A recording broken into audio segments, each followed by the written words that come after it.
রাত্রির বাজে গেছে 12টা। স্বামীর কাছে খাতি চাইছি টোস্ট। হেই বেড়ানে তো চুপি চুপি চলে গেছে রান্নাঘরে। কি আর করবে, বউ খাতি চাইছে বলে কথা। লগে পোলা ভাইনেও বায়না ধরছে। সেদিন পাওখানে এত ব্যথা করতেছিল নে যে উঠি রান্না করে আর যাইতে পারতেছিলাম না। তারপরে স্বামীকে বললাম, স্বামী তো স্বামী, হ্যাতেরে রাঁধতে দিলে আর কাম বাড়ি যায়।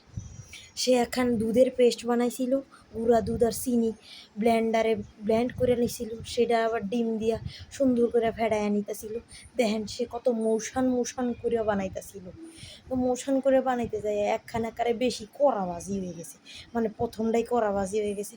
কিন্তু পরেরগুলো যেগুলা ভাজছিল এত সুন্দর হয়েছিল আর এত স্বাদ হয়েছিল খাইতে। মাঝে মধ্যে রাত বিরাইতে এরম করে স্বামীকে জ্বালাইতে পারলে মনটা যেমন ইস ভরে ওঠে। তো যাই হোক, এই যে দেন পরেরগুলা কিন্তু মাশাআল্লাহ অনেক সুন্দর আসিছেন। তো এগুলা কিন্তু মুই আবার খাতেও পারছিলাম। সেদিন রাতে আর ভাত খাওয়া হয়নি। তো যাই হোক, ভিডিওটি ভালো লাগলে পাশে থাকেন। আল্লাহ হাফেজ।